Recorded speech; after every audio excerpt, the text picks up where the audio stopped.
A paz do Senhor Jesus, irmãos. Eu quero aproveitar essa oportunidade e esse vídeo ele vai ser para responder uma pergunta muito interessante, muito pertinente que um inscrito do canal fez, o irmão Reginaldo. O irmão Reginaldo é um homem de Deus, é um obreiro sério, trabalha na obra do Senhor e nós temos tido contato, né? Temos conversado bastante. E ele fez uma pergunta, como ela se tornou pública, ele fez lá no canal. Eu achei interessante fazer um vídeo para tirar a dúvida de outras pessoas que podem estar com o mesmo questionamento. Então, qual é essa pergunta? Como nós, irmãos, estamos vivendo um período de apostasia, um período em que é verdadeiramente complicado, né? Nós temos visto igrejas, CNPJs, empresas, pessoas mercadejando a palavra do Senhor, e muitas pessoas abandonaram essas organizações e elas passaram a fazer reuniões em suas casas. E essas pessoas, elas estão realizando Santa Ceia entre elas mesmas. E ele perguntou para mim se é errado. E eu quero responder não dando a minha opinião, mas mostrando o que a palavra de Deus ela nos diz. Nós sabemos, irmãos, que a Igreja do Senhor é uma organização espiritual, mas é uma organização física. Vamos dar um exemplo. Lá em Atos dos Apóstolos, nós vemos os apóstolos organizando a igreja local. Em cada local que os apóstolos, os discípulos iam pregando o Evangelho, eles estabeleciam igrejas locais. Você vai perceber que em Apocalipse, por exemplo, nas cartas às igrejas da Ásia, nós vamos ver a igreja de Éfeso, a igreja de Esmirna, Tiatira, Pérgamo, Laodiceia e etc. Então essas igrejas eram igrejas que estavam estabelecidas em lugares diferentes, que tinham grupos de pessoas organizadas para servir ao Senhor. Então a igreja ela existe como um organismo espiritual, mas ela existe também como um grupo de pessoas que se reúne num determinado lugar para servir ao Senhor. Agora, essa igreja local, ela tem uma organização, ela tem critérios que Deus estabeleceu para a sua igreja. Não estou me referindo à igreja CNPJ, à igreja empresa. Eu não estou me referindo a pastores empresários, a organizações, convenções luxuosas, né, que arrecadam muito dinheiro. E essas igrejas elas se tornaram empresas, megas igrejas, megas empresários. Não é isso. Eu quero me ater aqui na orientação bíblica para os irmãos, não é? Então, o que a palavra de Deus ela nos diz? Então, a pergunta do irmão Reginaldo é certo a pessoa se reunir num determinado lugar, na sua casa, e ali com a sua família, ela ministrar a Santa Ceia para a sua família? Vamos ver o que diz a palavra de Deus. Nós sabemos que a Santa Ceia está sendo ministrada em igrejas, CNPJs, em grupos, e essas igrejas estão sendo administradas por homens que não têm nenhum temor a Deus. Então esses homens eles estão ministrando ceia, embora com títulos, né, de pastores, profetas. Esses homens estão aí, os seus escândalos, estão em comportamentos que não glorificam em nada o nome do Senhor Jesus, e a palavra de Deus tem sido blasfemada no meio dos gentios exatamente por causa do testemunho, principalmente dos ditos pastores, não é? Dos ditos profetas, líderes de igreja. Então, vamos colocar de lado esses personagens, essas criaturas, e vamos para a palavra de Deus, não é? O que a palavra de Deus nos diz a respeito da Santa Ceia? Então, em 1 Coríntios capítulo 11, a partir do versículo 23, diz assim, olha: Porque eu recebi do Senhor o que também vos ensinei, que o Senhor Jesus, na noite que foi traído, tomou o pão e, tendo dado graças, o partiu e disse: Tomai e comei, isso é o meu corpo, que é partido por vós, fazei isto em memória de mim. Semelhantemente, também depois de cear, tomou o cálice, dizendo: Este cálice é o novo testamento do meu sangue. Fazei isto todas as vezes que beberdes, em memória de mim. Porque todas as vezes que comerdes este pão e beberdes este cálice, anunciais a morte do Senhor até que venha. Portanto, qualquer que comer este pão ou beber o cálice do Senhor indignamente, será culpado do corpo e do sangue do Senhor. Examine-se, pois, o homem a si mesmo, e assim coma desse pão e beba deste cálice. Porque o que come e bebe indignamente, come e bebe para a sua própria condenação, não discernindo o corpo do Senhor. Por causa disso, há entre vós muitos fracos e doentes, e muitos que já dormem. Então, a primeira vez que o Senhor Jesus ele estabelece, ele determina a realização da Santa Ceia, ele ministra para os seus discípulos e orienta-os como é que eles deveriam fazer. Então nós vemos a palavra de Deus nos ensinando que a Santa Ceia foi ministrada primeiro pelo Senhor e depois pelos apóstolos. Nós vamos ver aqui, irmãos, em Atos capítulo 6, Atos capítulo 6, a partir do versículo 1, que diz assim: Ora, naqueles dias, crescendo o número dos discípulos, houve uma murmuração dos gregos contra os hebreus, porque as suas viúvas eram desprezadas no ministério cotidiano.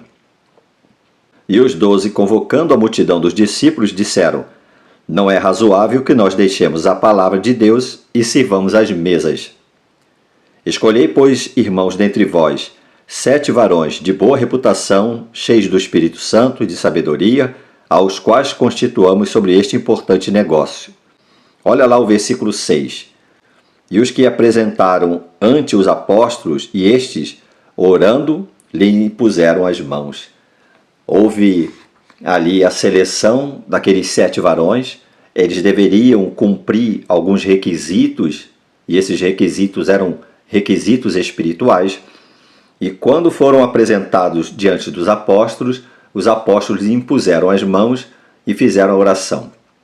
Então, nós vemos aqui a importância de requisitos espirituais, do reconhecimento da igreja para a realização de uma função que é muito importante no meio do povo de Deus. Vamos ver ainda, irmãos, em 1 Timóteo capítulo 3, a partir do versículo 1, diz assim, Esta é uma palavra fiel. Se alguém deseja o episcopado, excelente obra deseja. Convém, pois, que o bispo seja irrepreensível, marido de uma mulher, vigilante, sóbrio, honesto, hospitaleiro, apto para ensinar, não dado ao vinho, não espancador, não cobiçoso de torpe ganância, mas moderado, não contencioso, não avarento. Que governe bem a sua própria casa, tendo seus filhos em sujeição, com toda a modéstia. Porque se alguém não sabe governar a sua própria casa, terá cuidado da igreja de Deus? Não neófito, para que ensoberbecendo se não caia na condenação do diabo.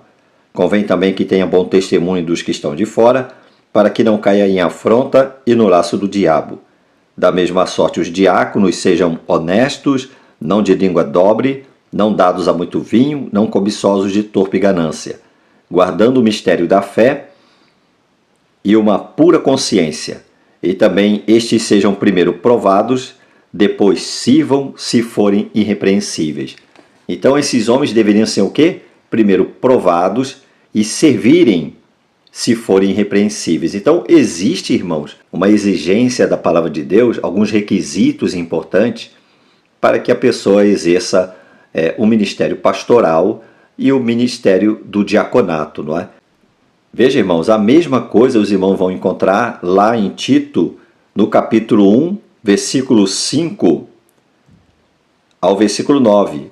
Por esta causa te deixei em Creta, para que pusesses em boa ordem as coisas que ainda restam, e de cidade em cidade estabelecesses presbíteros, como já te mandei.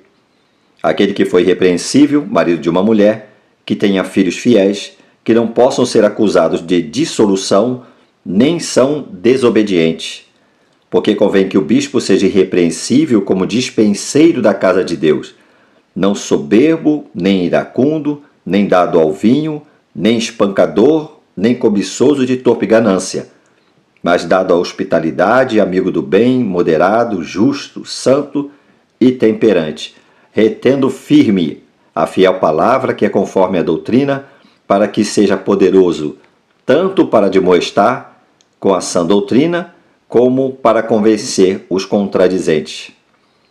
Então, a palavra de Deus está dizendo, olha, existem alguns critérios importantes, e esses critérios eles devem ser atendidos, devem ser observados, e a igreja, ao reconhecer que essa pessoa ela preenche esses requisitos, ela então está apta para exercer esse ministério, o ministério pastoral ou diaconato.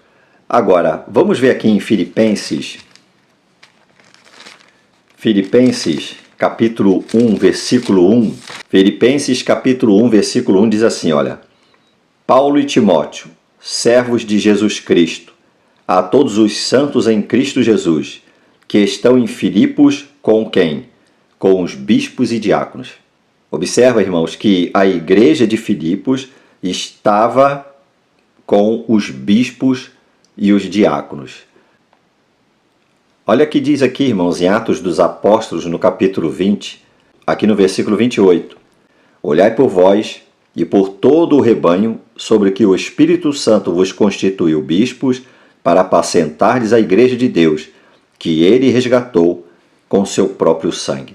Então o apóstolo Paulo ele chama os anciãos da igreja de Éfeso e diz, olha, vocês foram chamados pelo Espírito Santo para quê? Para apacentar o rebanho, a igreja de Deus. A palavra apacentar, ela quer dizer pastorear. O sentido do título, né, do pastor, do apacentador, é aquele que alimenta, que nutre, que põe de pé, que mantém de pé, que cuida do rebanho do Senhor. O rebanho, ele é do Senhor. Então, esse ministério pastoral, ele só pode ser exercido por alguém chamado pelo Espírito Santo para apacentar o rebanho do Senhor. Essa pessoa deve ter condições de nutrir o rebanho, alimentar o rebanho, de manter o rebanho limpo, pronto, alimentado, protegido, cuidado, para um dia, irmãos, o Senhor Jesus, quando vier buscar a sua igreja, encontrar uma igreja limpa, uma igreja preparada, uma igreja adornada para receber o seu Senhor. É uma função que deve ser exercida por homens espirituais, consagrados, chamados e preparados pelo Espírito Santo. Veja só, aqui em 1 Timóteo, no capítulo 4, versículo 14, o apóstolo Paulo, a partir do versículo 13, né? Versículo 13 e 14, ele escrevendo a Timóteo, um jovem pastor, e diz, olha, persiste em ler, exortar e ensinar até que eu vá. Não desprezes o dom que há em ti, o qual te foi dado por profecia, com a imposição de mãos do presbitério. O reconhecimento da chamada de Timóteo. Timóteo ele teve o reconhecimento de um grupo de irmãos, homens do presbitério, que reconheceram a chamada de Timóteo, não é?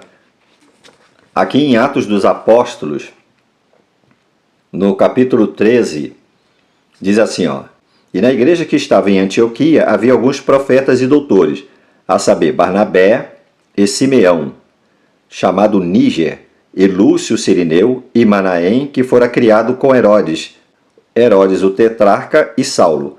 E servindo eles ao Senhor e jejuando, disse o Espírito Santo, apartai-me a Barnabé e a Saulo para a obra que os tenho chamado. Então, jejuando e orando, e pondo sobre eles as mãos, os despediram. E assim, estes, enviados pelo Espírito Santo, desceram a Seleucia e dali navegaram para Chipre. Eu disse para os irmãos lá no princípio que os irmãos não deveriam fazer uma comparação com essas igrejas que estão aí. A igreja CNPJ, não é isso. Sabemos que existem, na sua grande maioria, pastores, diáconos, obreiros, cujas, entre aspas, consagrações não foram pelo Espírito Santo, não foram chamados por Deus. E estão ministrando Santa Ceia, realizando batismo, homens comprometidos com eles mesmos, com o seu dinheiro, com o seu pecado, mas essas pessoas elas não traduzem, elas não representam a igreja do Senhor Jesus Cristo. Mas o fato deles agirem dessa forma não invalida o modelo que a palavra de Deus ela nos dá. Então um erro não pode justificar o outro. O que eu quero mostrar para os irmãos que para exercer o ministério pastoral, para exercer o diaconato, para ministrar a Santa Ceia do Senhor, isso deve ser feito por oficiais da Igreja de Cristo. Mas qual igreja? Não estou me referindo a essas igrejas. Estou me referindo a homens chamados pelo Espírito Santo, reconhecidos pela igreja local, por homens, por um corpo de homens consagrados, ungidos. Esses homens têm que cumprir, têm que preencher requisitos espirituais, requisitos que a palavra de Deus ela nos ordena a preencher, para que então essas pessoas autorizadas pelo Espírito Santo para apacentar o rebanho do Senhor, elas possam ministrar a Santa Ceia, elas possam batizar as pessoas, elas possam ensinar essas pessoas, porque na verdade é o corpo de Cristo que está sendo tratado. E para concluir, irmãos, eu quero deixar com os irmãos 1 Coríntios, capítulo 14, versículo 26 ao 33, que diz assim, olha: Que fareis, pois, irmãos, quando vos ajuntais? Cada um de vós tem salmo, tem doutrina, tem revelação, tem língua, tem interpretação. Faça-se tudo para o quê? Para a edificação. E se alguém falar língua estranha, faça-se isso por 2, ou quando muito 3, e por sua vez, e haja intérprete. Mas se não houver intérprete, esteja calado na igreja, e fale consigo mesmo e com Deus. E falem 2 ou 3 profetas, e os outros façam o quê? Julguem. Mas se a outro que estiver assentado for revelado alguma coisa, cale-se o primeiro, porque todos podereis profetizar, uns depois dos outros, para que todos aprendam e todos sejam que consolados. E os espíritos dos profetas estão sujeitos aos profetas, porque Deus não é Deus de confusão, senão de paz, como em todas as igrejas dos santos. Veja o plural, em todas as igrejas dos santos. Irmãos, nesse capítulo 14, os irmãos que puderem depois, com calma, examinar cada versículo, os irmãos vão ver que lá no versículo 12, diz assim, olha: Assim também vós, como desejais dons espirituais, procurar abundar neles, para quê? Para edificação da igreja. A igreja do Senhor Jesus é quem recebe a edificação. O Senhor, Ele estabelece na igreja os seus oficiais, o Senhor estabelece no corpo de Cristo, na igreja local, pessoas chamadas, consagradas, preparadas pelo Espírito Santo, para que elas possam exercer o ministério e levar a crescimento e edificação para os membros da sua igreja, para os membros da igreja local. Então, irmãos, um erro não pode, de maneira alguma, justificar outro erro. Nós sabemos que 90% das igrejas que existem hoje, elas são constituídas de famílias. E quando a igreja está mal, ela simplesmente é o reflexo do que está acontecendo dentro das famílias. É muito fácil criticarmos, não é? Criticarmos as organizações, criticarmos as igrejas, mas essas igrejas, elas são um reflexo das famílias destruídas, de casais destruídos. de pessoas sem nenhum comprometimento com as Escrituras. E essas pessoas, muitas das vezes, por mais que elas critiquem, elas saem da igreja e elas começam a ministrar Santa Ceia dentro do lar. E aí, quem é que vai validar essas reuniões? Quem é que vai validar isso? Porque, segundo a palavra do Senhor, ela tem que passar pelo crivo da palavra de Deus. Em 1 Timóteo, no capítulo 3, lá no versículo 10, diz assim: sejam primeiro provados, sirvam se forem fiéis. É um preceito bíblico. Então, se a pessoa não passa pelo processo de provação, se ela não passa pelo processo de exame da igreja, então ela mesma se autoproclama preparada, ela mesma se autoproclama capacitada pelo Senhor, e aí ela passa a ministrar a Santa Ceia, ela passa a exercer uma função pela qual ela não passou pelo crivo da prova, ela não preenche os requisitos lá de Atos 6, que deveriam ser homens de boa reputação, cheios do Espírito Santo. Então eu sugiro aos irmãos que meditem nessas passagens que eu acabei de dizer e, respondendo à pergunta do nosso querido irmão Reginaldo, um erro não justifica o outro. Nós precisamos botar a igreja nos trilhos da palavra de Deus. Todos nós devemos andar no crivo da palavra do Senhor. E a palavra de Deus, as orientações do Senhor são essas. Um erro não pode justificar o outro e não há concessões, não há como quebrar regras, porque essas organizações quebraram todas as regras e vivem quebrando regras. Isso não dá à igreja verdadeira, os sinceros, o direito de quebrar regras em detrimento a tudo isso que nós temos visto. Portanto, irmão, façamos como a palavra de Deus nos orienta. E a palavra de Deus nos diz que o caminho que nós temos a percorrer é em obediência à palavra do Senhor. Sejam primeiro provados, sirvam se forem fiéis. A palavra de Deus diz que aquele que participa da Santa Ceia e ela participa de forma indigna, ela não discerne o corpo de Cristo. Muitos estão enfermos e muitos até dormem porque não discerniram o corpo do Senhor. E isso está acontecendo nos, entre aspas, grandes ministérios.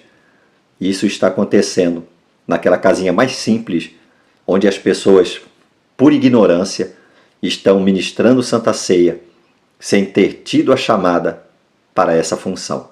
Fiquem na paz do Senhor Jesus. Que Deus abençoe a todos vocês.